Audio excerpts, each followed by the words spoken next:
पिछले एपिसोड में हमने देखा था कि चैंतियन को स्पिरिचुअल एल्टर के टॉप फ्लोर पे जाने की परमिशन मिल गई थी, जो परमिशन किसी और को नहीं मिली होती है। तो इस चीज से सारे के सारे लोग हैरान हो चुके थे कि आखिर चैंतियन इतना ज्यादा क्या स्पेशल है कि इसको ये वाली जगह मिली, बाकी हम लोगों को वो जगह नहीं मिली। तो अब चैंतियन स्पिरिचुअल एल्टर के टॉप फ्लोर के अंदर आकर पहुंच जाता है। यहाँ पर आने के बाद उसको एक तालाब नजर आता है जो कि ब्लड लाइन को अवेक करता है। तो चैंतियन यहाँ पर अपनी ब्लड लाइन को अवेक करने के काम पर लग चुका था। ये चीज करना इतना ज्यादा आसान नहीं होता, ये बहुत ज्यादा मुश्किल था, इतना मुश्किल कि जिसका हिसाब भी नहीं लगाया जा सकता। जब चैंपियन सारी तकलीफों को झेल लेता है तो वो एक झलक देख पाता है अपनी ब्लड लाइन की, जिससे उसको पता चलता है कि उसकी ब्लड लाइन ऐसी है जहां उसके पीछे 9 ड्रैगन है और वो एक कॉफिन को घसीट रहे हैं, जिस चीज से चैंपियन भी हैरान रह चुका था। जिसके बाद यहाँ से ये एपिसोड शुरू होता है। तो इस एपिसोड की शुरुआत में चैंपियन को एक पिलर के अंदर से कुछ अजीब चीज नजर आई थी। वो उस चीज को देखते हुए कहता है कि ये तो किसी तरह का फॉर्मेशन लगा हुआ है। वो तुरंत अपनी पावर का यूज करते हुए उस फॉर्मेशन को एक्टिवेट करने की कोशिश करता है ताकि पता लगा सके कि असल में ये है क्या चीज। तो जब चैंपियन अपनी पावर का यूज किया था ना, वो पिलर वगैरह जो होते हैं वो वहां से गायब हो जाते हैं, लेकिन हर पिलर के गायब होने के बाद अंदर से एक टेक्निक लिखी हुई बाहर आती है। तो अभी जो टेक्निक बाहर निकल कर आई थी ना, उस टेक्निक का नाम था हार्ट बुद्धा टेक्निक। और यहाँ पर जितने भी पिलर वगैरह थे सब पे वो टेक्निक लिखी हुई थी, क्योंकि ये टेक्निक इतनी ज्यादा बड़ी और इतनी ज्यादा हार्ड होती है कि इसको कल्टीवेट करना बिल्कुल नामुमकिन होता है। एक अच्छे से अच्छा मॉन्क भी इस हार्ट बुद्धा आर्ट को सही से नहीं सीख सकता। इंसान से सोचता रह जाता है कि उसको कब ये टेक्निक मिलेगी, लेकिन आज चैंपियन को जब ये टेक्निक सामने मिलना तो वो यकीन ही नहीं कर पा रहा था कि आखिर ये टेक्निक इस तरह से हिडन तरीके से यहाँ पर कैसे छुपाई गई थी। वहां पर किसी की आवाज आने लग जाती है जो चैंपियन से कहने लग गया था कि बहुत टाइम पहले एक बहुत ही ज्यादा पावरफुल मॉन्क हुआ करता था, जिसने ये सोचा कि मॉन्क की जितनी भी टेक्निक होती है ना, क्यों ना सभी को एक ही टेक्निक के अंदर मर्ज कर दिया जाए। ये टेक्निक जो मर्ज वाली होगी उसको सीखना मुश्किल तो होगा, लेकिन अगर कोई उसको कल्टीवेट कर लेता है ना तो उसके पास बुद्धा की सारी टेक्निक आ जाएगी। तो इसी वजह से वो मॉन्क जो था वो ये काम करने पर लग गया। वो इस चीज को कंप्लीट करने वाला था, वो सारी टेक्निक को एक में मर्ज करने ही वाला था कि बस कुछ टाइम पहले ही ये होने से वो गायब हो गया। कोई नहीं जानता कि असल में वो चला तो चला कहाँ गया।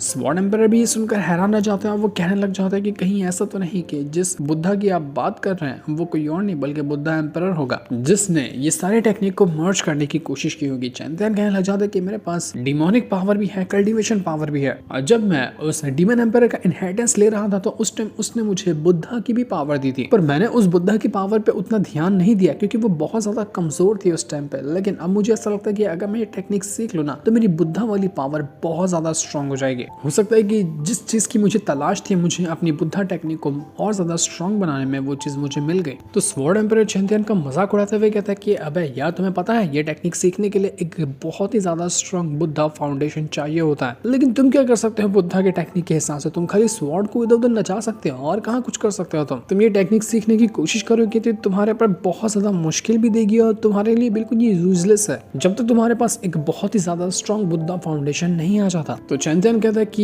ये टेक्निक मेरे लिए यूजलेस है या नहीं है ये तो इसको यूज करने के बाद ही पता चलेगा। तो मैं पहले इसको सीखने जा रहा हूँ, देखता हूँ कि ये क्या होता है। तो वो तुरंत यहाँ पर अपनी पावर का यूज करते हुए उसी हार्ट बुद्धा आर्ट को सीखने लग जाता है, जिस वजह से जितनी भी पिलर के अंदर टेक्निक लिखी थी ना वो सब चैंपियन के अंदर जाकर मर्ज होने लग गई थी, जिससे होता ये है कि उस टावर के अंदर से बहुत ज्यादा ऑरा बाहर निकल कर आने लग जाता है। इसके बाद हम बाकी बंदों को भी देख पाते हैं जो सभी टावर के अलग अलग फ्लोर पे गए थे। तो कुछ लोग जो थे जहाँ पर गए थे वो सभी वहां से बाहर निकल कर आ रहे होते हैं। उन्हीं में एक बंदा भी उस स्पिरिचुअल एल्टर के अंदर से बाहर निकल कर आया था। वो कहने लग जाता है कि यार, अंदर जाने के बाद तो मेरी पावर काफी ज्यादा इंक्रीज हो गई है, मुझे बहुत अच्छा लग रहा है। मुझे तो लगता था कि जो टॉप फ्लोर पर जाते हैं ना उनको ही ज्यादा प्रिविलेज मिलता है, लेकिन मुझे तो यहाँ आने के बाद भी अच्छी खासी पावर मिल गई है। अगर मैं भी इतना स्ट्रांग होता कि मुझे टॉप फ्लोर पर जाने की परमिशन मिलती ना तो उसके बाद तो मैं हर एक इंसान को जान से मार डालता, किसी को मैं अपने सामने टिकने ही नहीं देता। मन तो कह रहा कि किसी के साथ तगड़ी वाली फाइट करो, तभी एक दूसरा बंदा भी बाहर निकल कर आ जाता है तो वो उसके पर अपने ऑरा की मदद से अटैक करने की कोशिश करता है। पर ये लोग फाइट कर पाते कि इससे पहले वहां पर एक बहुत ही स्ट्रॉन्ग ऑरा आता है जो इन दोनों के अटैक को डिस्ट्रॉय कर चुका था। और ये वाला ऑरा किसी और का नहीं था बल्कि था लाउजी का, जो यहाँ पर एक कमाल की एंट्री मार कर पहुंच चुकी थी। वो भी स्पिरिचुअल एल्टर के अंदर गई थी और अपनी पावर को इंक्रीज करके वो अब बाहर आ चुकी है, जहाँ उसकी पावर पहले से काफी ज्यादा स्ट्रॉन्ग थी और ऐसा लगा था कि उसने अपना ब्रेक थ्रू भी किया अपनी जो कोल्ड एनर्जी है उसका, और इस वजह से उसकी आइस वाली जो पावर है वो इतनी ज्यादा स्ट्रॉन्ग हो चुकी थी जिसका हिसाब भी नहीं लगाया जा सकता। इसके बाद देखते ही देखते बाकी लोग भी बाहर आने लग गए थे और जो लोग भी बाहर आता ना वो अपनी पावर को टेस्ट करना चाह रहा था कि मैं अभी कितना ज्यादा स्ट्रॉन्ग हुआ हूँ पहले से। तो इसी वजह से वो एक दूसरे के ऊपर ही अटैक करने लग गए थे ताकि सामने वाले को दिखा सके कि मैं कितना स्ट्रॉन्ग हो चुका हूँ। इस वजह से यहाँ पर एक कमाल का बैटल ही शुरू हो जाता है। जब यहाँ पर सारे लोग अपना टाइम पास कर रहे थे तब उनको नजर आता है कि वो जो 10th फ्लोर जहाँ पर चैंपियन गया वहां से बहुत ज्यादा ऑरा बाहर निकल रहा है, इतना ज्यादा कि उसका हिसाब भी नहीं लगाया जा सकता। जो जिस किसी को समझ नहीं आती कि ये कैसे हो सकता है, चैंपियन अंदर कर क्या रहा है जो इतनी ज्यादा पावर बाहर निकल कर आ रही है। ऐसा लग रहा है कि चैंपियन ने अपना काम कंप्लीट कर लिया और वो बाहर आने वाला है। और जैसा उन लोगों ने सोचा था वैसा होता भी है, चैंपियन सच में अपना वो जो हार्ट बुद्धा आर्ट को सीख रहा था ना, उसको सीख कर बाहर आ जाता है। वो भी यहाँ पर एक कमाल की एंट्री मारते हुए पहुंचा था। जैसे सारे लोग उसको देखते हैं बस देखते ही रह जाते कि जरा देखो तो ये पहले से ज्यादा स्ट्रांग भी है या नहीं है, ऐसा तो कुछ पता ही नहीं चल रहा, क्योंकि ये तो अपना पावर को एक्टिवेट किया ही नहीं है। हमें पता कैसे चलेगा कि इसको 10th फ्लोर पर जाने के बाद कुछ फायदा हुआ भी या फिर नहीं हुआ। तो उन्हीं में एक लड़की थी, वो यहाँ पर चैंपियन का मजाक उड़ाते हुए कहती कि देखो नल्ले को गया था 10th फ्लोर के ऊपर, ऐसा लग रहा था कि ये बहुत ज्यादा कमाल करके बाहर आएगा, लेकिन ये तो वैसे का वैसा ही है, इसने तो कुछ भी इम्प्रूवमेंट किया ही नहीं। लगता है कि इतनी बड़ी अपॉर्चुनिटी इसको मिली थी लेकिन इसने उस अपॉर्चुनिटी को गंवा दिया, इसके बस की कुछ भी नहीं है। ये वही लड़की थी जिसने चैंपियन से रिक्वेस्ट की थी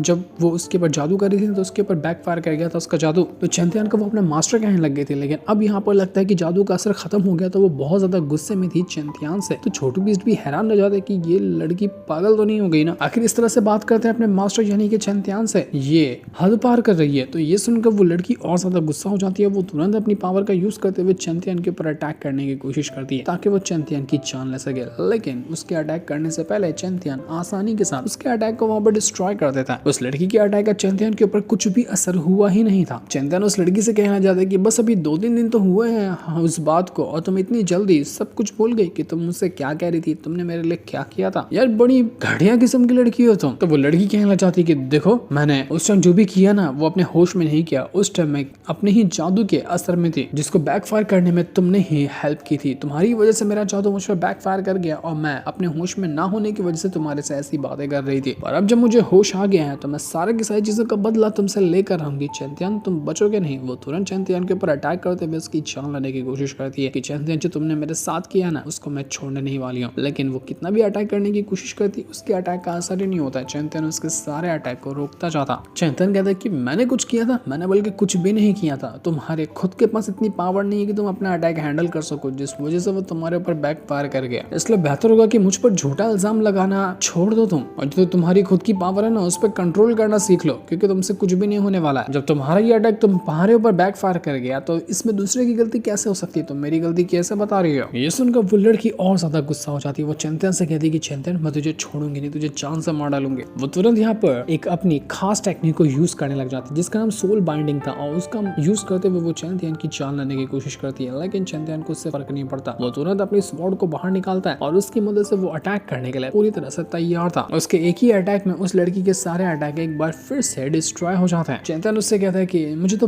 बहुत अच्छा लग रहा था जब तुम मुझे मास्टर मास्टर कहकर बुला रही थी ना उस टाइम पे, मेरा तो अभी भी मन कर रहा है कि तुम मुझे एक बार फिर से मास्टर कह के बुला। तो ये सुनकर वो लड़की को और ज्यादा गुस्सा आ जाता है। चैंपियन उसको और गुस्सा दिलाने की कोशिश करता है क्योंकि वो उसके मजे ले रहा था। तो वो लड़की जो थी वो अपना जिथर बाहर निकालती है और उसकी मदद से वो एक म्यूजिकल इंस्ट्रूमेंट बजाने लग गई थी। उसका इंस्ट्रूमेंट ऐसा था कि वो किसी की भी जान ले सकता है, किसी की भी तो ले सकता है, लेकिन सिवाय चैंपियन के। वो अपनी म्यूजिक की मदद से चैंपियन को मारने की कोशिश कर रही थी, लेकिन चैंपियन बिंदास वहां पर खड़ा था। उसके म्यूजिक ने एक फॉर्मेशन क्रिएट कर दिया था, लेकिन चैंपियन एक सेकंड के अंदर उस फॉर्मेशन को डिस्ट्रॉय कर देता है। तब तक कि वहां पर वो मास्टर जो थे आ चुके थे, यानी कि दाव सेट के जो एम्परर हैं वो यहाँ पर आने के बाद कहने लग जाते कि तुम सभी के अंदर अकल नहीं है क्या, तुम अभी स्पिरिचुअल एल्टर से बाहर निकल कर आए और यहीं पर सीन क्रिएट कर दिया। अरे थोड़ा तो दिमाग लगाना चाहिए, क्यों बिना मतलब कि यहाँ पर फाइट कर रहे हो। और चैंपियन मुझे खास करके तुमसे पूछना है कि तुम्हारे पर इतना भरोसा करके मैंने तुम्हें 10th फ्लोर पर भेजा था, तब भी तुमने अपने ब्लड लाइन को अवेक नहीं किया। ये क्या किया तुमने, इतनी बड़ी अपॉर्चुनिटी तुम्हें मिली थी, तुमने उसको ऐसे ही वेस्ट कर दिया। सारे लोग यहाँ पर चैंपियन का मजाक उड़ाने लग जाते कि किसी काम का नहीं है, अगर इसकी जगह किसी और को 10th फ्लोर पे जाने की परमिशन मिली होती ना तो पक्का वो अपनी ब्लड लाइन को अवेक किया होता। लेकिन ये चैंपियन किसी काम का नहीं है। तो चैंपियन भी यहाँ पर एम्परर से कहता है कि एम्परर माफ करना, मैंने अपनी ब्लड लाइन को तो ढंग से अवेक नहीं किया, लेकिन हाँ मुझे एक खास टेक्निक मिली है 10th फ्लोर के अंदर से। लेकिन एम्परर वो बात सुनता ही नहीं कि जाओ तुम, मैं क्या बोलूं अब तुमको, क्योंकि मैं तुम्हें टेक्निक के लिए नहीं भेजा था वहां पर, तुम्हारी ब्लड लाइन अवेक करने के लिए भेजा था, पर तुमने सब कुछ बर्बाद करके रख दिया। लोग यहाँ पर चैंपियन को ही बुरा भला कहने लग जाते कि काश हमें यहाँ पर वो मिली होती जगह तो हम कितना कमाल कर दिए होते। वो एम्परर को भी चिल्लाने लग जाते कि ऐसे ही बंदे को आपने टॉप फ्लोर पे जाने की परमिशन दी थी। अब तो बस कंपटीशन का फाइनल राउंड ही बचा हुआ है जिसमें फाइट करनी है, और मुझे नहीं लगता कि ये चैंपियन उसमें कुछ भी परफॉर्मेंस दिखा पाएगा। जब ये यहाँ पर ही फुसके निकला है तो आगे तो उसकी हालत खराब होने वाली ही है। इसके बाद हम कंपटीशन के अगले राउंड को देखते हैं जो कि शायद इस कंपटीशन का फाइनल राउंड है, और यहाँ पर सभी को अपने अपने जो कंट्री से लोग आए हुए ना उनको रिप्रेजेंट करना है। मतलब जो बंदा यहाँ पर जीतेगा मतलब कि उसकी कंट्री ने ये कंपटीशन को जीता है और उसका नाम होगा। लोग पहले ही कहने लग जाते कि यहाँ पर जीतने वाला तो हमारे ख्याल से तियान शाह ही होगा। तियान शाह सबसे ज्यादा स्ट्रांग है, या तो वो जीतेगा या तो दांग तियान जीतेगा। उसके अलावा किसी और का चांस ही नहीं कि ये दोनों के रास्ते में कोई आकर खड़ा हो सके। ये लोग तो अच्छा परफॉर्मेंस दिखाएंगे, लेकिन सबसे ज्यादा मजाक या सबसे ज्यादा मजाक उड़ाने में जिसका मजा आएगा ना वो कोई और नहीं बल्कि वो चैन तियान होगा। चैन सबसे ज्यादा स्ट्रांग कहा जाने वाला बंदा था, लेकिन सबसे बुरी तरीके से वही हारने वाला है। लेकिन कुछ लोग अभी भी उम्मीद लगाकर बैठे हुए थे कि नहीं यार, चैन तियान ने पहले भी अपने आप को पहले कमजोर दिखाया, फिर बाद में उसने कमाल किया है। हो सकता है कि इस बार भी वो कुछ ऐसा ही कर दे। हम तो उसी को देखने के लिए एक्साइटेड हैं कि वो किस तरह से कंपटीशन लड़ता है। पर चैन तियान की तारीफ करने में गिनती के कुछ भर के लोग थे, लेकिन उसकी बुराई करने में, उसका मजाक उड़ाने में सबके सब लोग शामिल थे। किसी को यकीन ही नहीं था कि चैन तियान कुछ कर पाएगा। जब वो स्पेशल एल्टर के अंदर जाने के बाद भी कुछ नहीं कर सकता तो यहाँ पर आकर वो अचार डाल लेगा। इसके बाद वो जो दाव सेट के एम्पायर थे वो आने के बाद कहने लग जाते कि देखो ये जो कंपटीशन है ना, इसको स्लाइटली मत लेना, क्योंकि ये कोई कंपटीशन छोटा मोटा नहीं है। इसमें हर बंदा अपनी कंट्री को रिप्रेजेंट करता है। अगर तुम हारे तो फिर उसके बाद तुम्हारी कंट्री की जो रिस्पेक्ट है ना वो पूरी तरह से मिट्टी में मिल जाएगी। लोग तुम्हारी कंट्री को भाव देना ही खत्म कर देंगे। लेकिन अगर तुमने इसमें अच्छा परफॉर्मेंस दिखाया तो हर कंट्री में तुम्हारा नाम होगा। ये बहुत बड़ा रिस्क और रिवॉर्ड होता है। जो भी इस कंपटीशन के टॉप 10 के अंदर आएगा ना, मैं उसको अपनी तरफ से बहुत सारे कॉम्बैट स्किल दूंगा और हेवनली ट्रेजर वगैरह दूंगा, क्योंकि अभी इस फाइनल राउंड के अंदर कम से कम बहुत सारे लोग मौजूद हैं, लेकिन उनमें से सिर्फ 10 को ही ये रिवॉर्ड मिलने वाले हैं। और उसी के साथ साथ जिस कंट्री से वो आता होगा ना, उस कंट्री को पूरे 10 साल के लिए हमारे दाव सेट की तरफ से रिसोर्सेज भरपूर मिलेंगे। जितने रिसोर्सेज चाहिए होंगे सब उनको दिया जाएगा। उसके बाद जो टॉप 4 होंगे ना, उनको हमारा दाव सेट खुद परमिशन देगा कि वह हमारे दाव सेट को ज्वाइन कर सकते हैं, वो भी एक इनर डिसाइपल की तरह, जो कि बहुत कमाल की पोजीशन होती है। जब तुम इसको लोगे तब तुम्हें मालूम पड़ेगा कि वो कितनी अच्छी पोजीशन है। और जो भी हमारे दाव सेट को ज्वाइन करेगा ना, अगली बार जो कंपटीशन होगा उसमें वो हमारे दाव सेट को रिप्रेजेंट करेगा। इतनी बड़ी अपॉर्चुनिटी उसको दी जाएगी जो टॉप 4 में आएंगे उनको। और अब रही बात फर्स्ट रैंक की, कि जो सबसे फर्स्ट पर आएगा ना इस कंपटीशन के अंदर, उसके लिए तो बहुत ही खास चीज का बंदोबस्त किया गया है। एम्परर तुरंत अपनी पावर का यूज करते हुए किसी खास तरह की चीज को समन करने लग जाते हैं। जैसे उन्होंने अपनी पावर का यूज किया, वहां पर पूरा ऑरा भर जाता है। वो ऑरा काफी ज्यादा स्ट्रॉन्ग था और उस ऑरा ने पूरे के पूरा एम्परर के हाथ में आकर एक सर्कल क्रिएट कर लिया था। ये देखकर सभी लोग हैरान हो जाते हैं कि असल में एम्परर कर क्या रहा है। ये जो इनके हाथ में ऑरा का सर्कल है, ये है क्या चीज। तो कुछ बंदे जिनका इसका नॉलेज था वो कहने लग जाते हैं कि ये तो एक डिवाइन स्पिरिट एसेंस है। ये एक ऐसा आर्टिफैक्ट है जो कि नॉर्मल नहीं है, ना रेयर है, ना हेवनली है। ये एक गॉड लेवल का आर्टिफैक्ट है। इस डिवाइन स्पिरिट एसेंस को ना तो गॉड रैल्म के बंदे भी यूज किया करते थे। और ये दाव सेट की सबसे ज्यादा अहमियत रखने वाली चीज है। क्या दाव सेट पागल हो गया है कि फर्स्ट रैंक वाले को इतनी कमाल की चीज देगा? ये तो ऐसा होगा कि दाव सेट अपनी पूरी जायदाद देने वाला है फर्स्ट रैंक वाले को। इतनी पावरफुल और इतनी कमाल की चीज आखिर कैसे दाव सेट किसी को दे सकता है? एम्परर कहता है कि जो भी फर्स्ट रैंक पे आएगा ना,